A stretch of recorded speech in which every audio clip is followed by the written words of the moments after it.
matul tal-aħħar xahrejn tlieta tkellimna ħafna fuq aspetti diversi tal-Evanġelju u qegħdin nidħlu daqsxejn iżjed fil-fond minn dak li s-soltu nisimgħu il għaliex qegħdin nippreżentaw il-Vanġelu fis-safa fil-ġmiel kollu tiegħu. Kultant il-Vanġelu fih is-sorpriżi tiegħu. Bdejna biex rajna kif il-bniedem huwa mejjed fid-dnub, aljenat minn Alla, mhux kapaċi jirrispondi, u allura huwa bla tama, però Bibja tarrafna illi Alla mill-eternità oġbu illi jażel nies fi Kristu skont l-intenzjoni tajba tar-rieda tiegħu sabiex igawduh għall-eternità. U tkellimna wkoll dwar il-fatt meta Kristu miet fuq is-salib il-mewta effettiva, il-mewta li fiha valur tiegħu. Għalfejn miet biex attwalment isalva lil dawn in-nies. Semmih Ġesu għax hu isalva lil poplu tiegħu minn dnubietom. Qegħdin naraw kif kull verità torbot ma' oħra, u kultant naħbtu jekk meta ma nkunux għadna studjajnihom bis-serjetà tal-affarijiet, kultant iħawduna.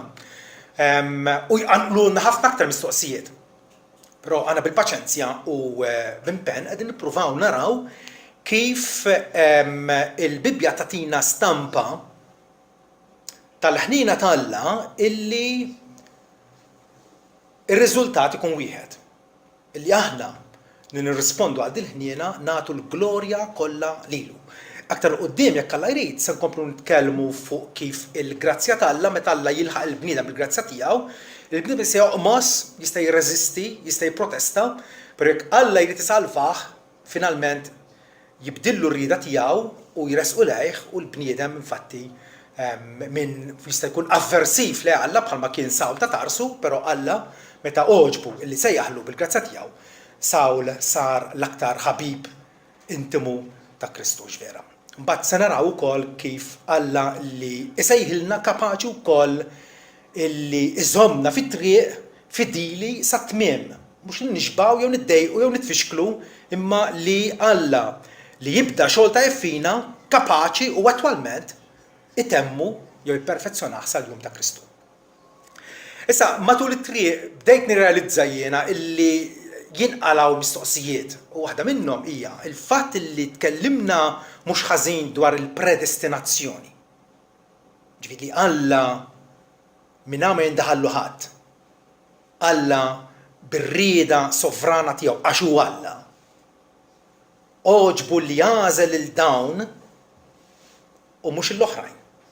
Ma nafux min, imma hu jafhom bisimhom, fatt il-Bibja titkellem dwar l-ismijiet tan-nies tal-Alla miktubin fuq il-ktieb tal-ħajja. Il-fatt li Alla predestina lil xi ħud u mhux l-oħrajn. Dan jista' jkun ta' tfixkil u nistaqsu mela allura għalfejn evanġelizzaw. Għalfejn dan it-trabil li nieħdu illi biex inqasmu l-fuljetti u l-letteratura u nimmaniġġjaw il-websites u nitkellmu man-nies u nitlu f'kuntatt ma' kif għadna kif smajna fit-testimonjanza tal-għodu. Għalfejn dan it-taħbit kollu? La darba Alla diġà iffissa, diġà iddetermina illi dawn ħajsalvaw u mhux l-oħrajn. Mistoqsija diffiċli x'vera. U jiena nista' jekk ikolli l-ħin u karta u lapes kapaċi nniżżel 100 raġuni għalfejn għandna nevanġelizzaw. Però ħansemmilkom waħda li hija tant ovvja, li hija tant bażika illi naħseb jien għandha tissodisfakom. Il-fatt li nemmnu li Alla ippredestina n-nies għas-salvazzjoni mhux talli m'għandix tfixkilna milli nevanġelizzaw, illi naqsmu l-bxara tajba ma' ħadd ieħor, imma dak il-fatt, dik ir-realtà, dik il-verità li Alla urjena hija l-bażi, hija l-pedament għall-evanġeliżmu tagħna. Għaliex? Għal fatt sempliċi illi Sidna Ġesu Kristu ikkmandana biex nevanġelizzaw. Ġesu ikkmandana. Hemm diversi passi ċari u tondi, Matteo pereżempju jispiċċa bil-kummissjoni l-kbira fejn Ġesu resaq fuq id-disċiplu għalilhom morru mela u għamlu disċipli mill-ġnus kollha u għamduhom fl-isem tal-Missier u tal-Iben tal-Ispiritu Santu u għalmuhom ħarsu kull mort ngħidilkom jiena. Hemmhekk għandna kmand, mandat ċar u tont illi d-disċipli kollha, is-segwaċi kollha ta' Ġesu għandhom ikunu b'xi mod jew involuti biex dak li aħna rċivejna, il-bxara tajba li rċivejna aħna ngħadduha wkoll lil ħaddieħor. Di biss, di raġuni biss li tissodisfani. Għalkemm forsi issa irrid nara ma il-predestinazzjoni kif taqbel ma' evanġeliżmu universali, ma' evanġeliżmu lil kulħadd. U minu, iswed abjad żej jew kbir, sinjur jew fqir, Ġesu jrid li l-bxara dwaru tixxandar mad-dinja kollha. Dan l-Evanġelu tas-Salta jeħtieġ ix-xandar l-ġnus kollha imbagħad jiġi tmiem. Dan huwa l-programm tal-Alla. Alla għandu il-maħturin tiegħu. Fl-istess ħin, Sidna Ġesu Kristu qiegħed jikkmandana sabiex aħna ninfiltraw fis-soċjetà, inwasslu lin-nies ta' madwarna u narfuhom din il-bxara tajba li aħna nfusna irċevejna. Dina forsi għal moħħna, peress huwa moħħ ċkejken, għal moħħna forsi tista' tkun inkompatibbli. Ma jaqblux flimkien. Ma bdaqshekk ma ġara xejn.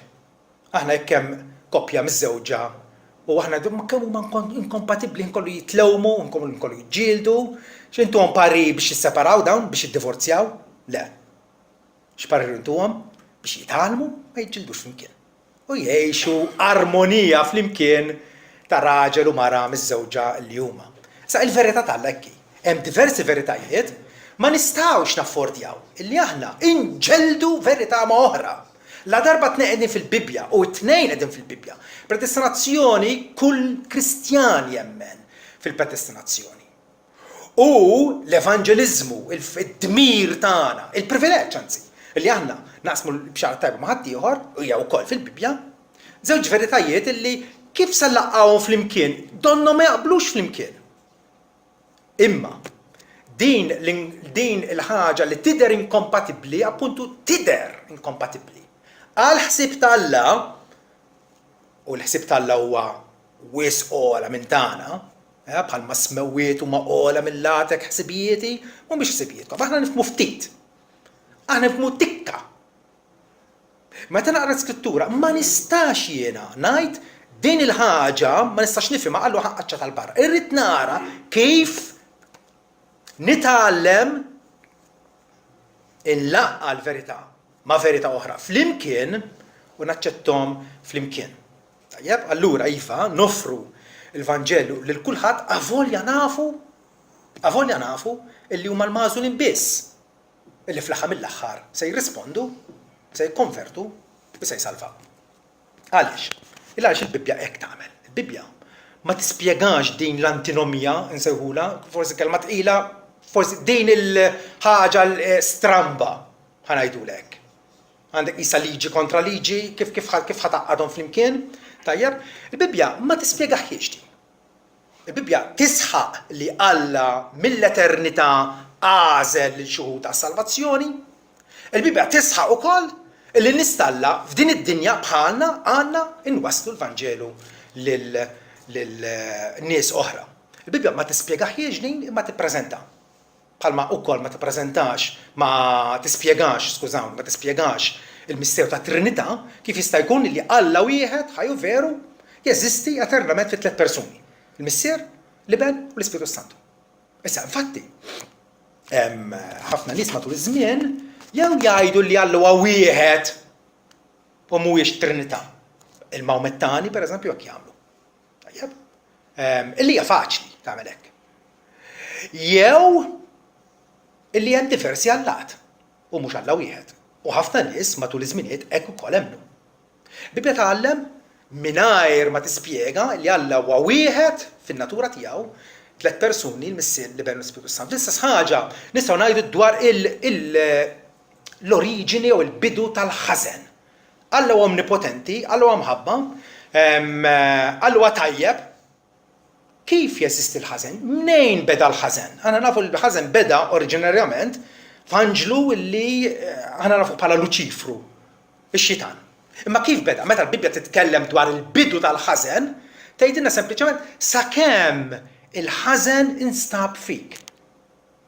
Grazzi, imma kif instab fih? Mnejn ġie dal-ħażen? Bibja ma tispjegax. Jekk m'inti sodisfatt, irridu nibdlu il-mentalità tagħna biex dak li tajt l-Iskrittura naċċettaw kif inhu. Alla għarrafna, ma rrafniex kollox. Ma rrafna biżżejjed sabiex il-fidi tagħna tkun imsejsa totalment fih. U appuntu hija fidi, hija fiduċja illi jiena li għandi persważjoni qawwija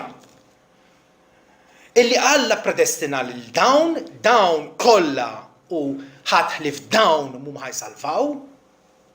U daqshekk ieħor għandi persważjoni qawwija illi l-Vanġelu palma qal l-Apostolu Pawlu gwaja li jekk jien ma nxandarx l-Evanġelju.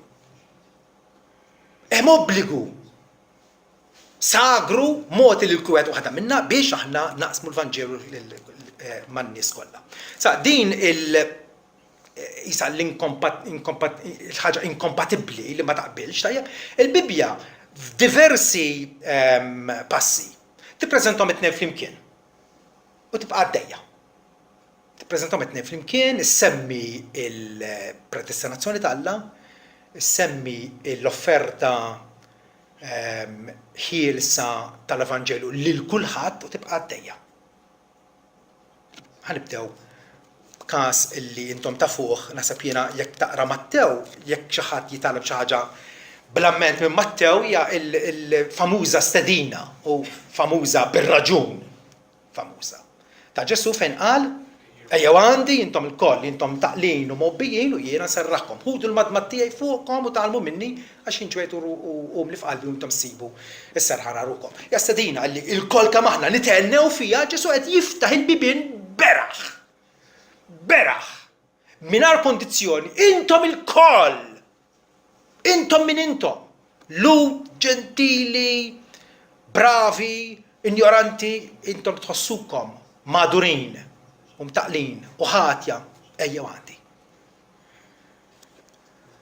Però mbagħad ftit Kristjani jafu jew indenjaw illi jagħtu każ immedjatament qabel. X'qal Ġesu? Immedjatament qabel ma Ġesu jindirizza lill-pubbliku u jgħidhom ejjew għandi intom il-koll.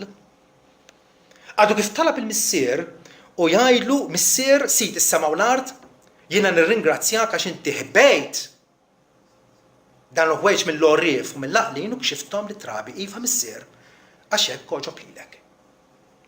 Tgħidli ma kif jista' jkun? Mill-istess fom, mill-istess persuna, Ġesu li huwa l-verità. Fil-li qed jitlob il-missier qed jirringrazzjah tal-li ħeba l-verità minn xi wħud kixifha lil xi oħrajn li jsejħulhom trabi. Imbagħad idur fuq in-nies jgħidulhom ejjew għandi intom il-koll li intom taqlin. Nistgħu nifhmuha għajla, nistgħu nifhmuha. Nistgħu nemmnuha jiena li ma nsib ebda diffikultà li nemminha għaliex għax hija miktuba hawnhekk. Ġesu fin minnhom qed jirrestrinġi s-salvazzjoni hija għal dawn it-trabi li Alla l-missier oġbu illi jurihom il-verità kollox moti li l-missier u l-ebda bniedem ma jaraf il-liben ħlif il-missier, lanqas ħadd ma jaf il-missier ħlif liben. U dak li liben irrid jarrafulu. Mela minnu ma dawk in-nies li jaslu biex jarfu ġenwinament il-missier huma Ġesu Kristu, ovvjament, u dawk in-nies li Ġesu irridhom illi jarfuh lill-missier. Liben u dak li liben irrid jarrafulu. Ġesu fis-sovranità tiegħu jgħid illi huwa jien illi nagħti l-kapaċità lin-nies nagħtihom il-grazzja biex jarfu lill-missier. Imbagħad idur fuq il-folla u jgħidulhom ejjew għandi. Din hija il-fidi tagħna li kultant għamilna skonfortabbli. Iġġelna naħsbu. Però jiena fiduċjuż ħaġa waħda. Fejn Ġesu qal illi inti ħbejt u kxift lill-oħrajn. U l-fatt li qed jiftaħ il-Vanġelu għal kulħadd, għalija dik hija m'hemmx ġlied li ħarġet minn fom Sidi Ġesu. li huwa l-verità. Jaqbilli nemmina. Nifhimha? Ignoranti jiena. Moħħi huwa limitat ħafna. Però emmi, l-istess ħaġa jagħmel l-Apostlu Ġwanni. Ġwanni fil-bidu tal-Vanġelu jgħid illi dawk kollha li laqgħuh jew li rċivewh lil Ġesu tom l-awtorità li jsiru l-talla l dawk li jemnu f'ismu. Vera se nużaw ħafna drabi meta nitkellmu għan nies mhux vera. Illi qed tara jekk inti tirċievi lil Ġesu bil-fidi, jekk inti l-fiduċja tiegħek tkun fih, jagħtik l-awtorità li ssir wild ta' Alla il-dawk kollha li jemnu f'ismu. Miftuħa. M'hemmx restrizzjonijiet. L-isfortuna hi li ħafna Kristjani jieqfu hemmhekk. Ma jibqgħux jaqraw il-vers, mhux il-vers, it-tieni parti tas-sentenza, għas vers differenti, it-tieni parti tas-sentenza. Koma. Li twildu mhux mid-demm, lanqas mir-rieda tal-ġisem, lanqas mir-rieda tal-bniedem, iżda twildu minn Alla. Fil-li qed jgħid dawk kollha laqgħuh, dawn isalvaw. Imma kif twildu mill-ġdid bir-rieda tal-Alla. Anzi Ġwanni jagħmilha espliċita, ċara u tonda, ma twildux bir-rieda tal-ġisem, bil-kapaċità tagħhom, lanqas twildu bir-rieda tagħhom stess, bir-rieda tal-bniedem.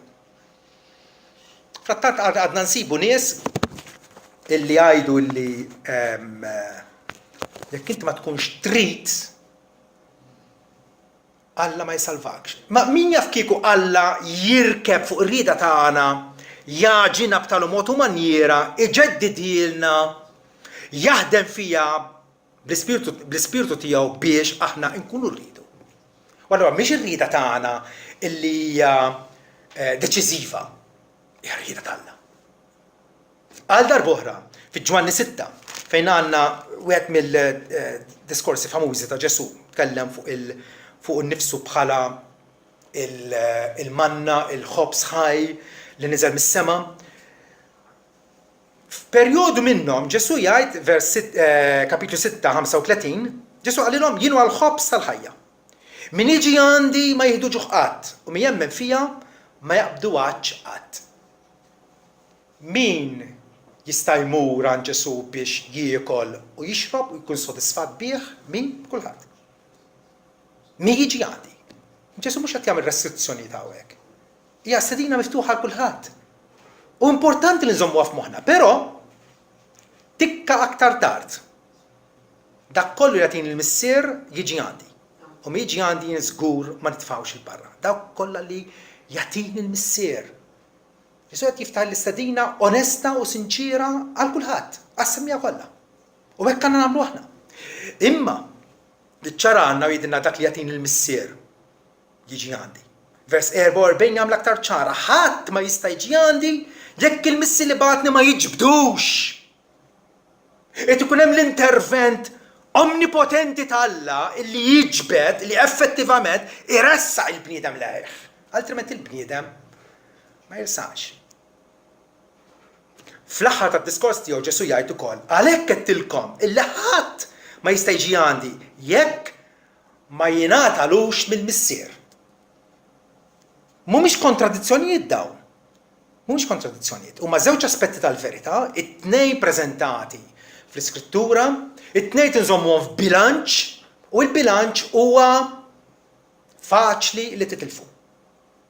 Infatti għaw Kristjani li tant jenfasizzaw il-predestinazzjoni, illi jinsew jevanġelizzaw, jinsew x'inhu d-dmir tagħhom, imma mbagħad hemm oħrajn illi tant ħsibhom biex jaħdmu u da illi imbagħad iċaħdu lil Alla illi jettijaw illi jażelu lil min ħajsalva.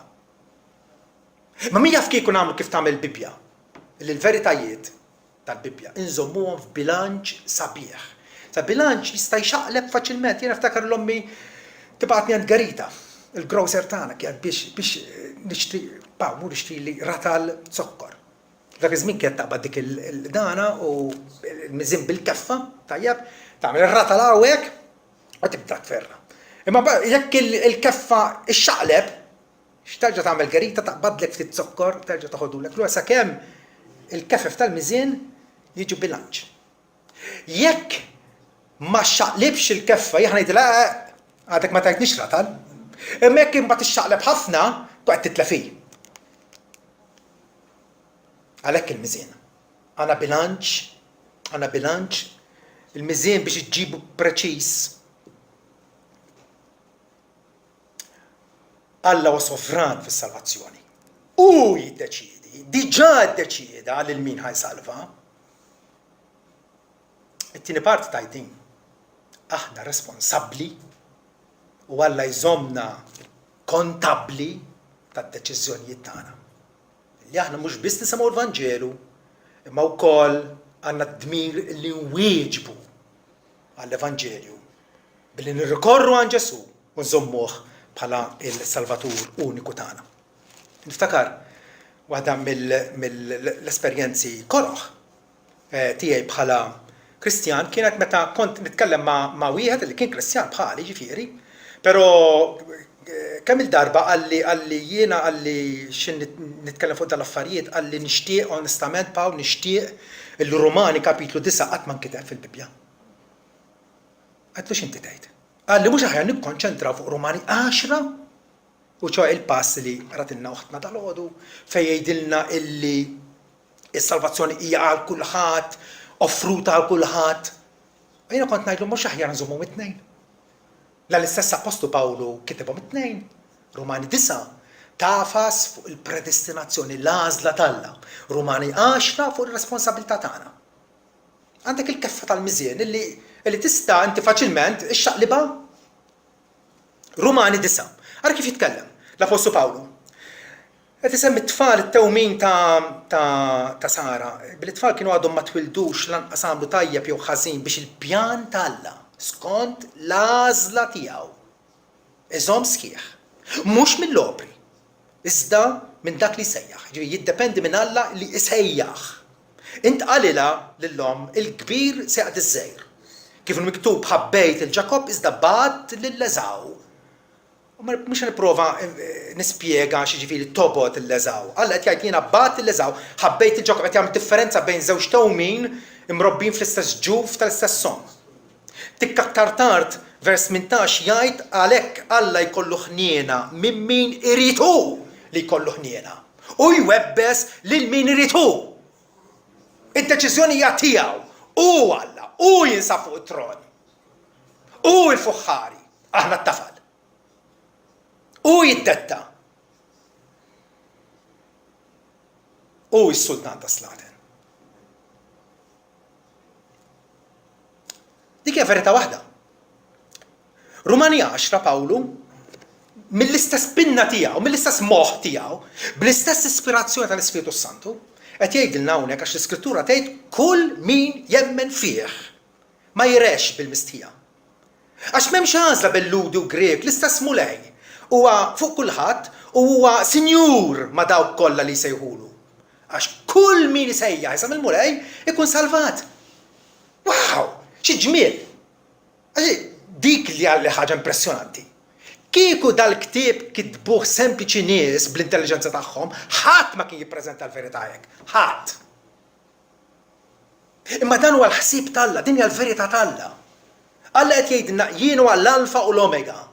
Jien huwa il-kawża ta' kull ma jseħħ fl-univers.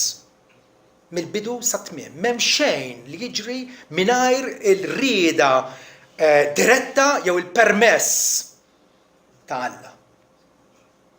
Fl-istess ħin hawn qed jgħidilna kull min jemmen fih hemm xi restrizzjoni le. U hekk għandna nkunu man-nies illi nistednuhom, inħajruhom, ninċentivawhom sabiex huma jekk inti ddulek Kristu, Kristu se jilqak. Kull min isejjaħ isem il-mulej se jkun salvat. Bħalmat diġà. Kull Kristjan. Issa int tal-liema persważjoni intix Kalvinist, Arminjan, inċint. Ħajkollok tgħix b'ċerta skumdità.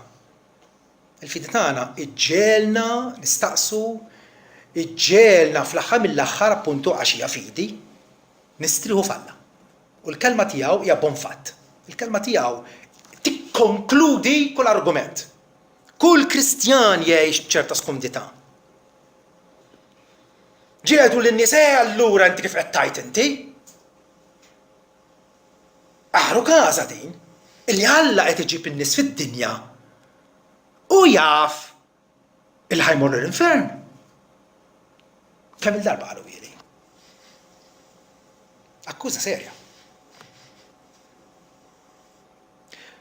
Jiena drajt ngħidilhom imma inti qed tgħidli hekk. Saqsej dik il-mistoqsija lilek innifsek. Lek innifsek. Int li temmen bir-rieda ħielsa tal-bniedem illi Alla tant jirrispetta r-rieda tal-bniedem illi għafu li rieda midimba u hija kontrih, tant jirrispetta Alla li mhux se jilwielek ir-rieda, mhux se jmissielek. Imma jekk inti trid titmur l-infern jibgħatek l-infern. Anzi tmur int l-infern. Dik it-tip ta' lingwaġġ fjark. Bażwi. Illi ma jgħin il-ħadd. Illa x'fl-aħħar mill-aħħar. Fl-aħħar mill-aħħar, bil-pożizzjoni tiegħek ukoll. Alla qed iġib nies fid-dinja illi possibbli qed iħallihom biex jirrispetta r-rieda tagħhom imorru l-infern għax jażlu li jmorru l-infern huma. Kull Kristjani kollu jgħix b'ċertu skondità. Jien, int u kulħadd. Kull Kristjani. Tara minn kif tara, tpenġija kif tpenġija, tinterpreta kif tinterpreta, finalment hemm Alla.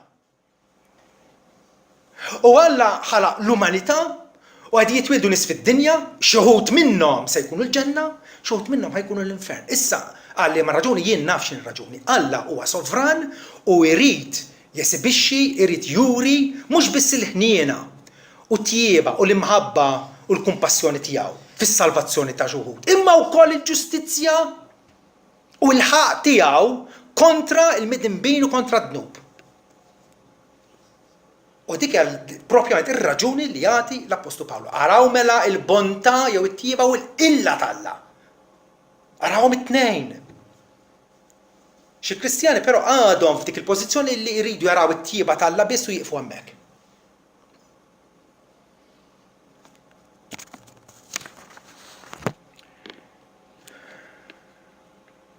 Alla jażel, però aħna maħniex fatalisti. Meta fatalist ġifieri illi m'hemmx tagħmel. Poġġi bil-qiegħda, ċiċċibeqqi norbot idejja, m'hemmx tagħmel. X'Alla diġà ħażel. Aħna maħniex fatalisti. Aħna nemmnu li Alla tagħna il-mezzi biex naħdmu bihom. Bħala nies maħluqin fi-xbija tiegħu, f'relazzjoni miegħu Alla jrid li bit-talb bix-xhieda tagħna, bl-isforzi tagħna Alla jiġbor lil magħżulin. Nemmnu fil-predestinazzjoni iva, imma nemmnu wkoll li Alla li diġà determina t-tmiem, x'se jkun it-tmiem jafu diġà Alla. Iddeċidi hekk. Alla wkoll tagħna f'idejna il-mezzi tal-evanġeliżmu, tal-interċessjoni għal ħadd ieħor, nitolbu kontinwament għal mitlufin biex jarfuh lil mulej vera. Bl-isforzi tagħna sabiex attwalment Alla jiġbor lil magħżulin tiegħu. Pawlu mar Antjokja hemmhekk priedka nhar ta' Sibt, reġa' priedka s-Sibt ta' wara, il-Lut u anke l-Ġentili kien hemm ċerta rispons u Luqa jgħidilna li meta l-Ġentili u l-Pagani semgħu dan ferħu u jglorifikaw il-kelma tal-mulej u hemmnu dawk kollha li kienu magħżulin għal ħajja eterna.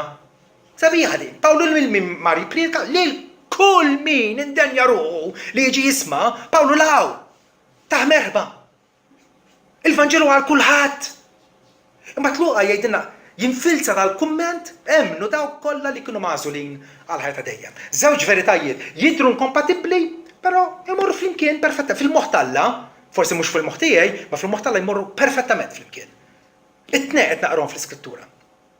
L-istess ħaġa l-Apostolu Pawlu, illi aħna naħseb Pawlu għal awtur prinċipali fil-Bibja kollha, l-aktar li jitkellem dwar il-predestinazzjoni t'Alla. ċertamentu. Jitkellem dwar il-ħatra t'Alla, imbierek kun Alla u missiesna Kristu illi fi Kristu berikna b'kull baka spiritu bħalma żilna fi Kristu qabel it-tissis tad-dinja sabiex ikunu qaddisin dat tip ta' diskors l-Apostolu Pawlu. L-Apostolu Pawlu huwa wkoll dak il-bniedem illi tħabat, sar, bata, vjaġġa min kollox għamel biex ixanta l-Evanġelju. fl-aħħar ta' ħajtu. Qed jistenna il-martirju tiegħu. Il-Timotju jiktibdu l-aħħar kelma u jgħidlu ftakar fi Kristu Ġesu. Imnissel minn David, imqajjem minn bellimwiet skont l-Evanġelu tiegħi, għalih jiena mbagħti. Bħal wieħed li jagħmel id-deni, saħansitra il-ktajjen kien marbut, les biex imut. Imma l-kelma tal-Alla mhix marbuta, għalhekk insofri kollox minħabba il-mażulin. Pawlu kellu f'moħħu illi fil-waqt li qed ixandar lill-ġnus u jmur fir-rkula u bliet differenti, qed imbagħad minħabba il-mażulin biex huma wkoll jiksbu s-salvazzjoni li fi Kristu Ġesu mal-ħajja, mal-glorja ta' dejjem. Pawlu kellu f'moħħu illi l-pjan ta' Alla għandu l-mażulin u Alla ċertament se jsalvhom dawk. Dawk kollha u ħatħlif dawk. Pawlu kien lest li bati, sofri, jiċċaħħad mill-pjaċir tad-dinja appuntu għaliex l-Evanġelju tal-Grazzja tal-Alla kien tant għażiż għalih, l-uniku tama għal id-dinja mitlufa. Il-mistoqsija kruċjali allura l-aħwa. Ara tasbux bħali. Il-mistoqsija kruċjali hija din.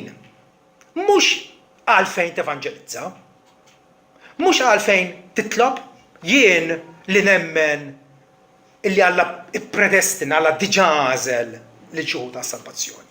Mhux dik il-mistoqsija. Il-mistoqsija din, għalfejn tqum mis-sodda ma li tistembaħ fil-għodu. Ħasaqsija li għalfejn tqum mis-sodda ma li tistembaħ. U tqum, tinħasel, tieħu l-breakfast, toħroġ għax-xogħol, għalfejn. Għandkom xi raġuni? Dik ir-raġuni hija l-istess waħda li nagħti jiena għalfejn evanġelizza, għalfejn nitlob għal mitlufa, għalfejn naħseb jiena t-tweġiba tagħkom jekk qed naqrakom moħħkom tajjeb, hija għax huwa dmiri. Huwa dmiri li nqum u mmur fuq ix-xogħol jew nagħmel faċenti tad-dar. U appuntu, huwa dmiri li nevanġelizza, huwa dmiri li nitlob, huwa dmiri li nistinka għas-saltna ta' Alla hija daqshekk faċli. U din hija problema għalfejn kull Kristjan. Għalfejn tqum mis-sodda? Għalfejn tqum mis-sodda? Għalfejn ma tibqax isek ċabsa, ma tagħmel xejn. Għax Alla diġà ħatar kollox, Alla diġà ddeċida kollox, iva, imma l-affarijiet iseħħu billi juża lilna bil-mezzi li tagħna sabiex is-saltna tiegħu tilħaq it-tmiem tagħha. Alla li ddetermina it-tmiem stabbilixxa wkoll il-mezzi. Ejdu nifhmu għadi. Alla mhu vittma ta' ħadd, Alla huwa ta' bilħaq sultan plenipotenzjarju, sultan ta' vera illi jsaltan u jaħkem u jidderiġi kollox. Għasfur tal-bejt ma jaqax mal-art mingħajr ir-rieda ta' missierkom. L-istess xar ta' raskom huwa magħdud qed jgħidilna Ġesu. Biex jgħidilna kemm il-ħakma divina hija komprensiva fuq kollox u fuq kulħadd. U fl-istess ħin Ġesu jgħidilna morru xandru l-Evanġelju lil kull maħluq. Il-dottrini tal-grazzja li dan li qegħdin nitkellmu fuq issa dal-aħħar ftit xhur. Il-bniedem mejt fid-dnub, Alla li mill-eternità għażel ix-xhur tas-salvazzjoni, Ġesu li ta' lilu nnifsu bħala tpattija għal niesu. U aktar qudiem se nitkellmu dwar il-grazzja tal-Alla li hija irreżistibbli, li Alla li ħajsejjaħ l-dattali li ilu jafu ħabbu mill-eternità se jsejjaħlu u dak il-persuna jista' jdum l-Apostol Pawlu mhux hekk kien kemm dam jiġġieled u jarresta lin-nies u sejjer u feruċjat. Ġesu meta rrid jarrestah, xi pjaċir għamillu għar-rieda ħielsa tiegħu, rieda kattiva ta' omiċida qattil li kien ħarbat u jixħed in-nies fil-ħabs u joqtolhom. Ġesu bir-rieda tiegħu huwa ogħla minn sawta tarsu u ogħla minnek ukoll. U Alla huwa hekk. U dan huwa t-tifħir li aħna nagħtu lill-Alla. li Alla bir-rieda sovrana tiegħu jaħkem fuqna u jwettaq il-għan tiegħu. Dawn id-dottrini tal-grazza allura l-aħwa jgħalmuna biex aħna niddependu fuq Alla waħdu. Alla Trinità waħdu. Il-għaliex meta aħna nevanġelizzaw. Prattikament qegħdin nitkellmu ma' nies li huma spiritwalment mejta. Għamil fiżikament jistgħu jkunu b'saħħithom u vera, ma spiritwalment huma maqtuwejn mill-ħajja Alla, aljenati, mhumiex kapaċi jirrispondu. Prattikament isek mort iċ-ċimiterju u titkellem ma' nies fil-qabar li tgħid din assurda, di bla sens. Ma Ġesu għamilha. Taf li Ġesu għamilha? Ġesu tkellem mal-mejtin? Lażru oħroġ. Kienet assurda dil-ħaġa li Ġesu għajjem il-mejtin? Il-kelma tiegħu kreattiva tagħti il-ħajja lill-mejjed. U l-istess ħaġa aħna. Meta qegħdin nevanġelizzaw. Araw kemm jisabiħa li tiddependi fuq Alla, Alla omnipotenti. Inti taf dak il-bniedem, intelligenti kemm intelligenti, bravu kemm bravu. Dan huwa għadu tal-Alla. U jekk Alla ma jdawrux hu mhux se jersaq. Intom kontu mejtin fil-ħtijiet u fid-dnubiet, Efesin 2 vers 1. Mejtin! Imma Alla li għana fil-ħniena, għalli mħabba kbira tiegħu li biħabna, u kol meta ma konna mejtin, jew sansitra meta konna mejtin fid-dnubiet, tagħna l-ħajja flimkien ma' Kristu. Ma nistax nagħti l-ħajja li nnifsi. Jew ma nistax jiena mmur nevanġelizza u nibqa' nipprova nipperswadi dak li jkun biex nagħtih il-ħajja. U Alla li jagħti l-ħajja lill-mejjed. Alla li jidda li fil-bidu qal ħajkun id-dawl, issa jiddi fuq qlubna biex idawwanna bit-tarif ta' Kristu. U kol meta konna mejtin fit-dnubiet, tagħna l-ħajja flimkien ma' Kristu. Għajjimna flimkien, qedna flimkien fl-isem. Dan huwa l-emil ta' Alla. L-emil ta' Alla mill-istat. Alla predestina. U allura jiena m'għandix għalfejn nkun distratt, nitlef l-attenzjoni tiegħi jew ninqeda b'istrateġiji inferjuri, strateġiji tad-dinja. Ħafna knejjes fl-Amerika u pajjiżi oħra qed jaqgħu fil-baxx ħafna għax qed jadottaw kull tattika psikoloġika biex jippruvaw jiġbdu n-nies biċ-ċejċa, bil-fixfixu, bil-lob. In-nies min tħassbidhom hekk u ħażżoq inqas min tħażżokhom hekk. Għax biex jiddefertu għandhom elf ħaġa aħjar milli kapaċi tipprovdilhom inti. Pawlu Apostolu ħaseb jagħtina l-aqwa lezzjoni meta mar Korintu. Kif wasal Korintu? Kif ħassu? Ħassu skuraġġit. Ħassu illi ħalqiex hawnhekk tant hija belt ħażina, tant hawn nies midinbin u minn kollox. Pawlu qal jiena ħut meta ġejt għandkom. Ma ġejtx bi kliem għoli ta' erf biex nħabbrilkom ix-xhieda tal-Alla, għax jien kont għamilt il-ħsieb li ma nkunx naf fostkom ħlief il-Ġesu Kristu u lilu msallab u jien kont magħkom bid-djufija, bil-biża, bit-trejt kbir, l-Apostolu Pawlu ta' bit-trejt kbir, kien mwerwer. U ma staħax, hawnhekk qed jistqarra qed jammettija. Ma ħafna knies illum iridu jippreżentaw front ta' qawwa, ta' seta, ta' power. Pawlu qal le bid-djufija ġejt għandkom bid-djufija. Bniedem beżan. U kliem u xandir ma kienx bil-kliem li jiġbed ta' erf il-bniedem, ma kienx oratur. Bħalma kienu mħarġin fruma fil-Greċja li kemm kapaċi titkellem għal Demosthenes, speċi kapaċi biex tikkonvinċi lin-nies. Xejn minn da. Imma kien fwiri tal-ispirtu tal-qawwa biex il-fidi tagħkom ma tkunx fl-erf tal-bnedmin, iżda fil-qawwa tal-Alla. Jekk inti taħseb li nisa ħatiġbidhom billi timpressjonhom kemm taf titkellem, jew timpressjonhom kemm inti qawwi, jew kemm inti kapaċi. Jekk iddawwarhom il-fidi tagħhom ħadkun fik. U meta ta' int ħajqgħu wkoll. Meta jekk il-fidi tagħna hija f'Alla, jiġi x'jiġri. Il-fidi tagħna ħadkun ħatibqa' stabbli għax Alla ma jinbidilx. Alla jipredestina. U allura m'għandix għalfejn nuża metodi psikoloġiċi ta' sfurzar, nipprova nilwi dak li jkun nemmen, l-Ispiritu Santu. Mibgħut fid-dinja biex attwalment iwettaq, iġib fis-seħħ il-predestinazzjoni ta' Alla. L-Ispiritu Santu kapaċi. U allura m'għandix għalfejn emozzjonijiet żejda jew attrazzjonijiet karnali ta' mużika sabiħa, ta' eroj famużi. Illum il-faddi għadin. Dak basketball player ta' fama internazzjonali, tallah fuq il-podium, jitkellem, jiġbed in-nies, għax in-nies jafuh. Ja ħasra. Fejn hija l-qawwa ta' Fejn hija l-fiduċja tagħna li Alla kapaċi jiġbed in-nies lejh, il-dawk li huwa għażel. Bid-djufija tagħna ta' bilħaq. Allura għandu jkollna konfidenza fil-mezzi maħtura. Alla tagħna l-mezzi. X'inhu l-mezzi? Illi bil-sienna naqsmu ma' ħaddieħor b'mod spontanju, b'mod sempliċi. X'għamel Alla magħna? X'inhu l-Vanġelu? Ġesu li ġie fid-dinja biex bis-sakrifiċċju tiegħu nnifsu jaqlana l-maħfra, duru lejh allura. Dak huwa l-messaġġ, għandna fejn nibdluh, għandna fejn nikkompra, għandna bżonn insebħuh, nagħmlu iżgħet palatable għan-nies xejn. Pawlu infatti fit-tieni Ittra l Timotju kapitlu 4 jgħid li għad jiġi żmien fejn nies ma jkunux jaħmluha il-verità, ma jkunux jaħmluha.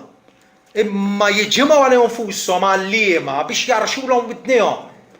Jibellawlhom il-ħrejjef u huma jieħdu pjaċir bil-ħrejjef.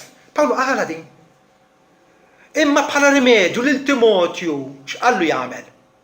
Xandar il-kelma, sus fi żmienu barra minn żmienu, widdeb, ċanfar, bis-seta kollha. Pawlu qallu lil Timotju, għandek il-Vanġelu, bħalma jien kelli l-Vanġelu, dak huwa l-Vanġelu, dak huwa l-uniku rimedju effettiv għad-dinja. Tibdlux, tpartux ma ebda ħaġa oħra, x'għandha lilu biss. Alla ippredestina. U allura iva, dan huwa l-kuraġġ li għandi jiena. Din hija l-motivazzjoni li għandi. Din hija r-raġuni illi timbuttani l-qudiem sabiex jien magħkom il-kol flimkien inwasslu dal-Evanġelju tal-grazzja ta' Alla lin-nies. Il-ħbib tagħna Maltin, meta Pawlu mar Korintu ħanerġa' nsemmu l-Pawlu u wasal hemmhekk, Pawlu kif għattilkom kien sfjatat, mifni, skoraġġit. Għamim dak il-ħażen lampanti li ra. U Ġesu derlu bil-lejl qallu tiskoċ Pawlu. Tiskoċ, ma tkellem. Għax ħadd ma ħebat għalik. Għax għandi ħafna nies fil-belt. Għandi ħafna nies f'din il-belt. Ġesu kien jaf min huma l-individwi, jafu bisimhom, għalihom miet. Pawlu mar Korintu bħala il-messaġġier l-araldu ta' Ġesu Kristu sabiex dawk in-nies jisimgħu il-leħen tar-rajt tajjeb u jirrispondu. Dawk u mhux iżjed. Għandi ħafna nies f'din il-belt. Dak huwa l-inkoraġġiment li għandna. Illi Alla kapaċi irattab, kapaċi idawwar il-qalb, kapaċi il-bniedem jagħmel bih li jrid. U ħajr u tifħid lil Alla illi ekku. Alla tant jinteressa ruħu finna illi ekku. Ma jħallinix għaddejjin fil-ħammiela, fit-triq il-wiesa li tagħti għat-telfin, imma jarrestana, iżomna, iwaqqafna fit-triqna. Bħalma għamel Sawl ta' Tarsu jagħmel magħna wkoll. Qalb is-sultan fit il-mulej bħax xmajja tal-ilma. Kull fejn jogħġbu jdawwara. Ix-xmara tal-ilma. Kif ngħaddej is-serreb, Min għamilek? Alla għamilek. Alla għamilek. Li tgħaddi minn bel muntanju da, vera?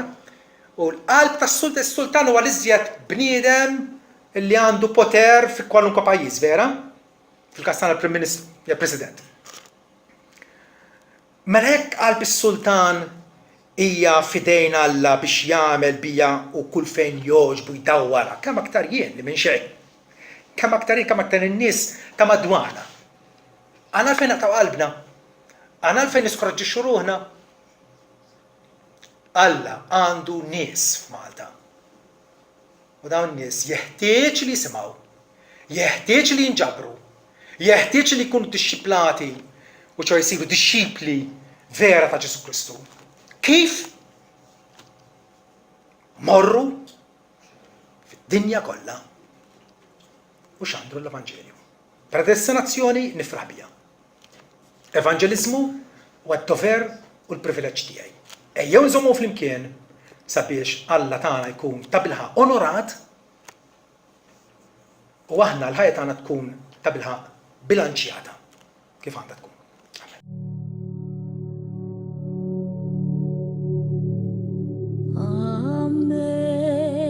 Amazing grace, how sweet the sound that saved a wretch like me. I was lost, but now I'm found. Was blind, but now